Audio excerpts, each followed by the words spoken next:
¿Cómo han estado? Muy buenas noches, bienvenidos y bienvenidas a la revisión del pronóstico. Esto es CNN Tiempo en CNN Chile, un espacio en el que vamos a revisar la evolución de las temperaturas, pero también vamos a profundizar en temas de interés que están relacionados a eventos meteorológicos. Y en el día de hoy vamos a hablar de lo que sucedió el 25 de mayo de 2025 en el sur de Chile, en la ciudad de Puerto Varas. Ustedes recordarán imágenes como estas, un tornado que dejó conmocionada a la población en la ciudad de Puerto Varas y que nos abre varias preguntas sobre la preparación que existe en nuestro país respecto a estos eventos meteorológicos. Hay actividades que se han desarrollado desde el evento hasta la fecha, y particularmente esta semana hay un interesante evento en el que se va a profundizar sobre los tornados en el sur de nuestro país. Conversamos, profundizamos a esta hora en CNN Tiempo. Y lo vamos a hacer con un amigo de la casa que nos acompaña amablemente a esta hora en el programa. Ya lo vemos en la pantalla, el académico de la Universidad de Chile, meteorólogo e investigador del CR2, Roberto Rondanelli, a quien le agradezco que nos visite otra vez en CNN Tiempo. ¿Cómo has estado, Roberto? Muy buenas noches. Buenas noches. Bien, José Miguel, muchas gracias por la invitación. Gracias a ti por tu tiempo. Roberto, entremos en materia. Tú vas a participar en este seminario, en esta actividad, el día viernes en la ciudad de Puerto Varas. Ya vamos a profundizar en ello, pero quisiera partir preguntándote, y considerando crisis climática mediante, ¿podríamos decir que se vuelve cada vez más normal o, comillas, natural este tipo de eventos en esta zona de nuestro país?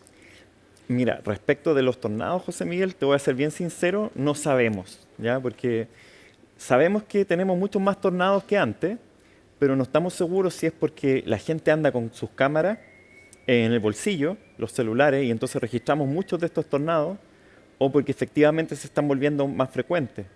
Pero sí hay eventos que son más frecuentes, que se sabe que pueden volverse más frecuentes. Por ejemplo, los eventos de lluvia extrema, como los que han ocurrido en el norte en otras ocasiones, o las olas de calor que traen aparejados incendios forestales. Eso sí, estamos seguros que son más frecuentes. Con total certeza. Sí.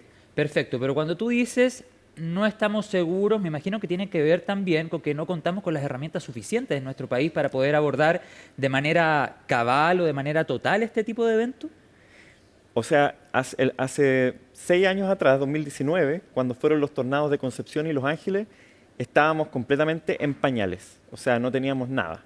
Ni siquiera teníamos investigación, no sabíamos por qué ocurrían los tornados. Sabíamos que ocurrían los tornados en Chile, pero no sabíamos por qué. Y desde esos tornados, al menos hemos avanzado bastante en investigación científica. Ya hay varios grupos en Chile, varios investigadores, que hemos estado avanzando en el tema de los tornados, de entenderlos primero, de cuantificarlos, de ponerle números, ¿cierto? Saber cuántos tenemos. Hemos hecho una base de datos. ¿Y cuántos tenemos? Vamos en el tornado número 100 desde el año 1554, más o menos. Tornado número 100. Sí. ¿Y con un aumento de alguna fecha hasta ahora? Hay una explosión, digamos, en el registro de tornados desde el año 2010 más o menos en adelante, pero que coincide con que la gente tiene celulares, ¿sí? Porque también hay mucho... Como que tú dices que hay más registros, digamos. Hay más registros, claro. Ah, ya. Lo que sí también hay algo que supimos hace poco, y esto fue trabajo de tesis de Victoria Caballero, una estudiante de magíster en meteorología. Determinamos que hay una temporada de tornados, que en Chile va desde más o menos el 15 de mayo hasta el 15 de junio. O sea, coincide con lo que pasó en Puerto Varas. Exacto. ¿Y hay alguna zona del país más propensa? La misma zona, ¿ya? Si uno hace... ¿Biobío al sur? Claro, Biobío al sur, y si uno hace un círculo así concéntrico alrededor de Puerto Varas, tenemos 26 de los 100 tornados a menos de 200 kilómetros de Puerto Varas. Y para entenderlo a cabalidad, Roberto, ustedes han investigado el tema. ¿Qué factores se conjugan para que se genere un tornado? Los factores que se conjugan son al menos dos, ¿ya? Uno es la inestabilidad, que es lo típico, ¿cierto?, de las nubes cumulonimbus, que ocurren en el verano en la cordillera central, o ocurren en los trópicos, ocurren también en el sur. Tiene que haber inestabilidad, y ahí la manera que haya inestabilidad en el aire es ya sea que uno calienta por abajo o enfría por arriba, ¿ya? Las dos cosas ocurren más o menos entre mayo y junio en la zona sur de Chile. El aire caliente puede venir desde el norte y el aire frío... Una dorsal cálida, por ejemplo. Claro, una dorsal cálida, Okay.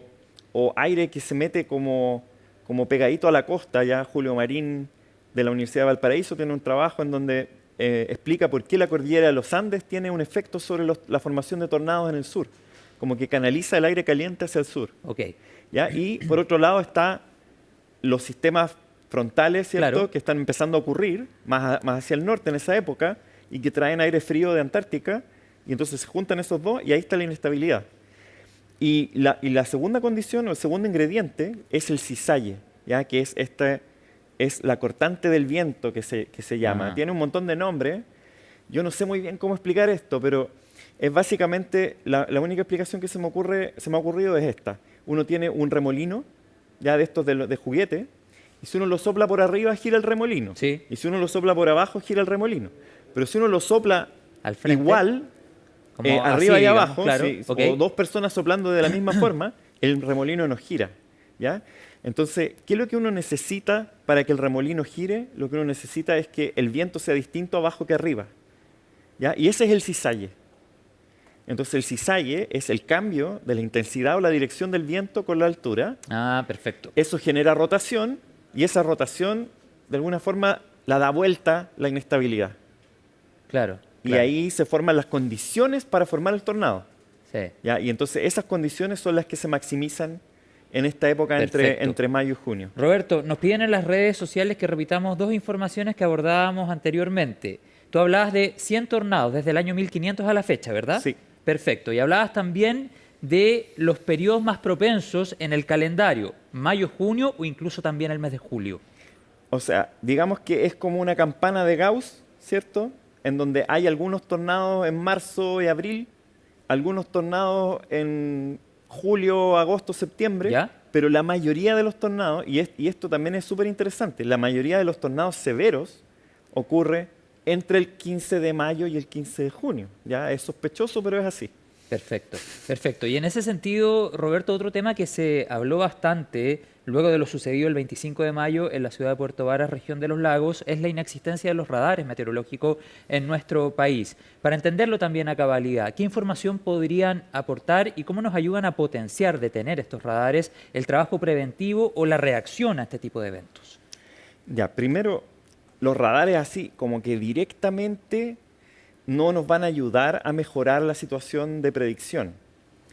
Pero sí nos van a ayudar, por ejemplo, a entender cómo se forman los tornados. Los tornados chilenos no son exactamente iguales a los tornados que se ven en Estados Unidos.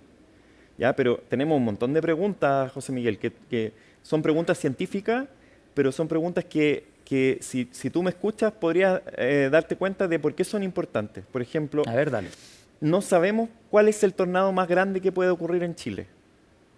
Ya hemos visto EF1, EF2, por ejemplo, el tornado de Concepción Talcahuano, y el de Los Ángeles del año 2019 fueron EF2. ¿Y en Puerto Varas fue 178 kilómetros por hora? Claro, es que ese es en realidad es la velocidad mínima de un EF1. Ok. ¿Ya? Pero no sabemos en realidad cuánto realmente fue. ¿Pero y en otros países está esa capacidad de poder determinarlo? En otros países está esa capacidad. Hay un investigador que fue el que inició esto en Estados Unidos, que se llamaba Fujita, Tetsuo Fujita, un investigador de origen japonés. Y él lo que hacía era que después del tornado iba con un helicóptero y mapeaba, ¿cierto?, el tornado, mapeaba los daños y evaluaba cuál era la posible intensidad de ese viento. Nosotros lo hemos empezado a hacer ahora. La Dirección Meteorológica mandó un equipo ahora a Puerto Varas y ellos estuvieron desde el día 1 o 2 allá. Mucha gente fueron las primeras personas que vieron, fueron los meteorólogos, no a la gente de la municipalidad o del gobierno, ¿ya? Y mucha gente pensaba que venían a ayudar, pero en realidad venían a investigar los daños. Ese trabajo de levantar información sobre los daños es súper importante para saber cuánto fue realmente la intensidad del tornado. Y en ese sentido, Roberto, se vuelve imperativo a propósito de la experiencia, a propósito de la información que han levantado desde la investigación, desde la academia, ¿se vuelve imperativo a tu juicio contar con radares meteorológicos, independiente de que no vengan a solucionar todo el problema? ¿Pero se vuelve imperativo a estas alturas? Claro, yo pienso que sí, que ¿Y por qué no hemos llegado a eso? Hubo anuncios presidenciales en el periodo anterior que hablaban de la posibilidad de contar con esta herramienta, finalmente no se concreta. De hecho, el propio presidente de la República actual, cuando sucede lo de Puerto Varas, hace alusión a lo que había sido anunciado en la administración anterior. ¿Qué está pasando? ¿Es muy caro? ¿No hay voluntad política? ¿Qué evaluación haces al respecto? no, yo creo que la política es difícil y los recursos son escasos. Entonces lo que hay que hacer es un buen caso de que esto es algo que va a aportar al conocimiento general primero, pero también a la prevención. ¿Ya? Un radar meteorológico así, digamos uno bueno, vale 3 millones de dólares. Pero si yo te paso un radar, ahí está el radar guardado en bodega. O sea, tiene que haber el ingeniero que lo sepa mantener, Claro. el meteorólogo que Y sepa... tal vez no bastaría con solo uno. No, no es uno. Entonces, he hecho un cálculo así de servilleta. Un radar vale 3 millones de dólares. La operación del radar vale como $1 millón al año. Lo que hay que tener es un centro de tormentas severas, posiblemente ubicado ahí en Puerto Varas, entre Puerto Montt y Puerto ¿Y Varas. fomentar alianzas, Roberto? Sí, o sea, yo creo que la Dirección Meteorológica tiene un mandato y dentro de ese mandato está obviamente la seguridad de las personas ante eventos extremos meteorológicos, pero también los gobiernos regionales tienen un mandato de protección, Senapred. Yo creo que muchas veces estas cosas ocurren y la voluntad política coalesce cuando ocurre un desastre, lamentablemente. Más Entonces, reacción que prevención. es posible que a partir de este tornado, entonces el gobierno regional de los lagos y otras autoridades, ¿cierto?, vean la necesidad de tener una mejor preparación y monitoreo de estos eventos que son comunes en el sur de Chile.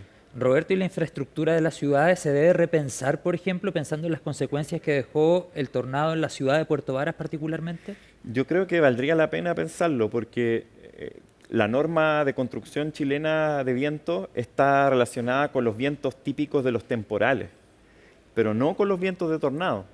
Entonces la estructura crítica, si está diseñada para un viento de temporal, no va a aguantar y no aguantó el tornado. Un tornado como el de Puerto Varas puesto en Santiago, el daño habría sido muchísimo mayor, Claro que porque sí. posiblemente localmente igual hay una cierta tradición, ¿cierto?, de la construcción ante temporales que son comunes. En el sur de Chile, 100 claro. kilómetros por hora, 120 kilómetros por Sucede. hora, sucede. Claro que sí. Pero aún así, la destrucción se evaluó en 30.000 millones de pesos, la destrucción del tornado de Puerto Varas, y eso tiene mucho que ver con la calidad de la construcción y con las normas. Claro que sí. Es importante conversar estos temas, Roberto, por supuesto, siempre con el objetivo de entregar información, de que la ciudadanía pueda empoderarse lo más posible ante la ocurrencia, lamentablemente, cada vez más frecuente de eventos extremos. Estamos hablando de inundaciones que hemos reporteado durante el último tiempo, en este caso un tornado que nos ha convocado en esta conversación. Y en ese sentido, con el objetivo de entregar información a la población en la misma ciudad donde sucedieron los hechos, hay una actividad bien interesante el próximo viernes en la cual tú vas a participar. Conversar sobre esto en la ciudad. Es diferente conversarlo, por ejemplo, desde Santiago, más ustedes lo van a hacer en la ciudad donde todavía existen muchas preguntas en torno al tema. Sí, entonces el viernes en la mañana se organizó una sesión para hablar sobre este desastre. Van a estar autoridades locales, distintos especialistas. Voy a partir yo aparentemente con una presentación sobre la historia de los tornados. Y va a estar, Compártela después para claro, y para finalmente estudiarla. va a estar el alcalde ¿Ya? y ahí vamos a tener una rica conversación, yo creo. ¿Abierto a la comunidad? Abierto a la comunidad. ¿Dónde es? Pasemos Va a el ser dato. en el Hotel Cabañas del Lago. Perfecto. Así que ahí voy a estar en Puerto Varas, en gira, y no sé, yo... Roberto Rondanelli de Gira. Claro, yo igual, claro, ir a conocer también lo que sucedió, la gente está preocupada, la gente piensa, nos irá a pasar esto de nuevo, así que ahí a dar algunas... Queda harto de invierno todavía, si es que son totalmente válidas y justificadas esas dudas. Claro, dentro de lo posible, la ciencia también tiene esa labor de dar ciertas seguridades o tranquilizar o hacernos preguntas, ¿cierto?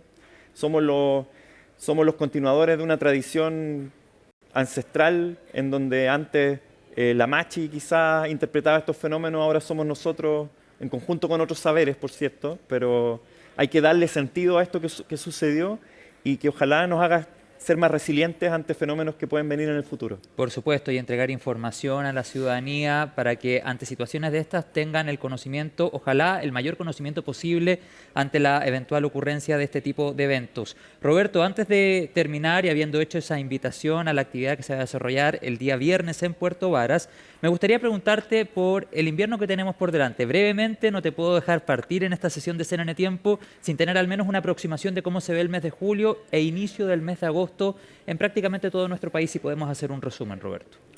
Mira, hasta el momento estamos un poquito en déficit, diría yo, porque estas últimas semanas han sido secas. en la zona central en general. Si bien ha habido sistemas que han pasado por el sur, la zona central, centro-sur, debe estar ya con un déficit y no se ve en el horizonte muy cercano ningún cambio de esa condición. Ya se ve, por lo menos los próximos 10 días, seco. Ya. Pero nosotros hemos visto una señal que es la señal tropical de la MJO, que es la oscilación de Madden-Julian, Sí, lo hemos MJO hablado acá, o claro. OMJ en castellano, ¿ya? Y esa señal de repente da cierta predictabilidad hacia el invierno y pareciera que fuera a estar en la zona favorable para la lluvia a fines de julio, De julio, inicios de agosto. inicios de agosto. Perfecto, ahí hay un buen resumen. O sea, la mayor cantidad de días que queda para terminar el mes serían más bien secos, pero ojo hacia fines del séptimo mes del año, e Eso. inicios de agosto. Sí. Ya, lo vamos a conversar si es que esa predicción o esa proyección se cumple, lo vamos a estar analizando en CNN Tiempo. Te quiero agradecer, Roberto Rondanelli, académico de la Universidad de Chile, investigador del CR2 y además meteorólogo, por esta conversación en torno a los tornados, valga la redundancia. Gracias, Roberto. Muchas gracias, José Miguel.